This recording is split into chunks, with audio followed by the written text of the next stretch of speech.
I was walking in the school hallway when the emergency alarm went off and everyone started panicking. When I looked out of the window, you wouldn't believe what I saw. There was rain, wind, and chaos. It was hard to even see anything. And that's when something hit the window I was looking through and glass spread all over the floor, which caused everyone to scream and panic even more.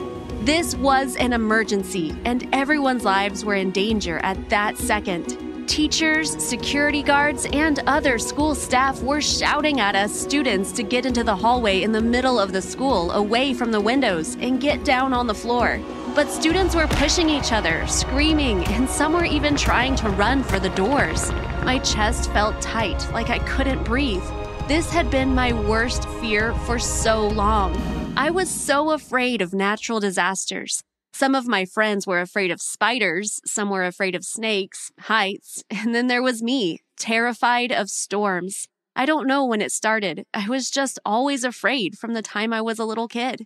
I would see things on the news about tsunamis and earthquakes and hurricanes around the world and be terrified that things like that were going to happen in my town.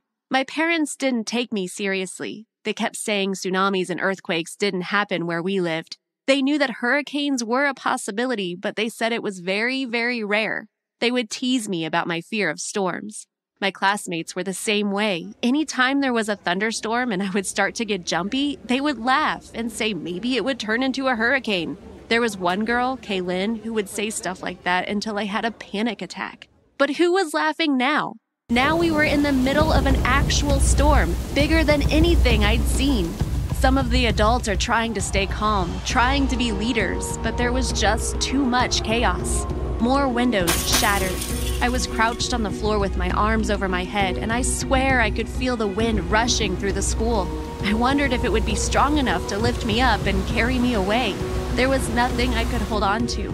Beside me, a girl was crying. People were still trying to take their phones out and call their families. Teachers yelled at them to put their phones away and cover their heads. It seemed to go on for hours, and the longer it went on, the more terrified I was for my parents. They'd never believed the threat of a natural disaster like this was real. They didn't have a plan in place. What if they were hurt or dead? The girl beside me hadn't stopped crying. I suddenly realized it was Kaylin. "Shut up," I muttered to her, but I doubt she heard me over the howling wind outside. The school was made of brick, but I was still terrified that it could blow over, that I would be crushed to death in the rubble. The winds finally started to die down. I couldn't believe it, but it seems like maybe we had actually survived this. Now that the rain was no longer driving against the building and windows were no longer shattering, I could hear sirens everywhere. I assumed it wouldn't be long now until they let us go home, but they didn't. 1 hour went by. Nobody seemed to know anything. A teacher had tried to turn on the radio, but it wasn't working. The adults just kept saying that we couldn't leave until we were given the all clear. But the all clear by who? And what were we supposed to do about our families? I could feel myself breathing too hard, sweat running down under my arms. I was having a panic attack. I used to have them when I was a kid during thunderstorms. My mom would tell me to toughen up. My dad would laugh. Suddenly, I jumped to my feet. "I need to go home," I shouted. "I need to find my parents." A teacher yelled at me to get down, but I wouldn't. I need to find them. And then I started running for the door. The teacher grabbed me by the arm. It felt like my arm was going to wrench out of its socket. "You need to stay here," she said. "When it's safe, a rescue team will start to escort students home." I fought, screaming and crying. I knew everyone was staring at me, but I didn't care. I had to get out of here. Finally, I was too exhausted to fight anymore, and I slumped onto the floor with my classmates. I waited. 2 more hours. My stomach was growling, and I was so exhausted it was hard to keep my eyes open. But at the same time, my heart was pounding, and I felt like I would never sleep again. All I could think about was my parents. My phone had been lost somewhere in the chaos.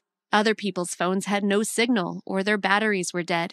I had never known helplessness like this before.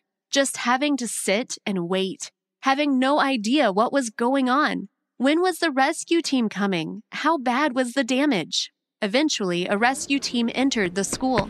I started to stand and run toward them, but other people were standing too, all of them asking if they could go home, asking for information about their families. At that moment, I knew I would hit people, shove them out of the way if I had to. I would do whatever it took to get out of there and get home. For the next few minutes, teachers shouted at us while the rescuers tried to talk to us in calm tones. We were on the verge of becoming a mob. Someone elbowed me by accident. Others stepped on my toes. I was afraid I'd be crushed. I blanked for a while, and when I finally came back to myself, I was being led out of the school by a rescuer. The sight that greeted me as I walked outside is one that I will never forget or understand. There was destruction everywhere. Streets were flooded, cars were abandoned on the side of the road, some of them flipped over. Sirens wailed all around. The sky was still gray and murky. Shops that I had known all my life had their windows broken, their walls busted apart. Stray pets paddled in the floodwaters or took shelter on higher ground. I stared at it all, feeling numb. My family only lived about 6 blocks from the school. Was this what our street looked like? Our neighborhood? Our house? I tried to run again, but a rescuer pulled me back. "You can't do that," he said. "You're still in danger. The flooding is bad. There are diseases you can get from the water. The winds are still high. Stay with me." I told him I needed to get home. He said they were taking me to a shelter. "But what about my parents?" I demanded. "We'll take your information at the shelter. We'll do our best to contact any of your relatives, but it could take some time." "I can't wait. I have to know. We live just over there." I pointed and told him the name of my development. He stared at me for a moment. "Most of those houses are destroyed. Anyone who was in them hopefully either went to a storm shelter or basement, or they evacuated. My parents wouldn't leave without me, would they?"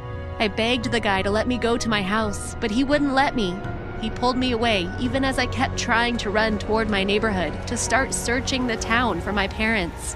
I was taken to a shelter along with the rest of my classmates, and there we waited even longer until it grew dark. There was a little food at the shelter, but I didn't feel like eating. I couldn't believe something I'd been afraid of my entire life had actually come true. Part of the thing about phobias was that they were supposed to be slightly unrealistic. When my friend Kelly freaked out about spiders, how many spiders were there that could actually kill her around here? Almost none. My parents had always called the possibility of a natural disaster slim. But here I was in this desolate wasteland, my home destroyed, and no way to contact my parents. A kid at the shelter tried to be nice to me. He talked to me about his house, how he hoped it was still standing, how he wanted to find out if his little sister had been evacuated from the elementary school. He offered to play cards with me. I just sat and waited. I must have slept at some point on the cold floor at the shelter. It was the next morning before we started to get information on our families. It was devastating to watch people find out that their family members were dead or injured, but I kept an eye on the people who were being told that their relatives were safe, that they could see them soon. I prayed that would be me. Finally, around noon, I got a call. My parents were in the hospital recovering. My mom was mostly okay, just scratched up, but my dad had lost his leg. I was in shock. None of it seemed real. If it weren't for the fact that I could look out the window and see the destruction all around me, I wouldn't have believed it. How would my dad get along without his leg? Was he at risk for the injury becoming infected? Did the hospital have enough staff to give everyone the treatment they needed? A police officer took me to the hospital. I practically ran into my parents' room. My dad was pretty out of it. I tried not to look at his bandaged stump. I just told him how glad I was that he was alive. My mom, too. They said that they had worried about me for hours. They hadn't been able to get in touch with school. Nobody knew anything. My mom said it was the scariest time of her entire life. We sat there together all afternoon. We didn't talk about the future, where we would live now, how long my dad would have to be in the hospital. For now, we just concentrated on being together. We'd lost everything else, but not each other. My mom said to me, "I'm sorry we didn't take your fears seriously. This just goes to show all of us that life can change in an instant, that your worst nightmares can come true." I didn't know what to tell her. I guess I was still in shock. But in some way, knowing that I had survived this made me feel like that fear wasn't going to be as big a part of my life anymore. Yes, I would always worry when I saw a storm coming. I would always wonder if this could happen again. I knew now that I had the strength to see it through. And now the people I loved knew that it was a real possibility, and hopefully they would be more cautious. We were together now. We'd been given a second chance. Together, I hoped we'd survive the aftermath, too. Did you like my story? Please share your comments below, and don't forget to like this video and subscribe to the channel for more.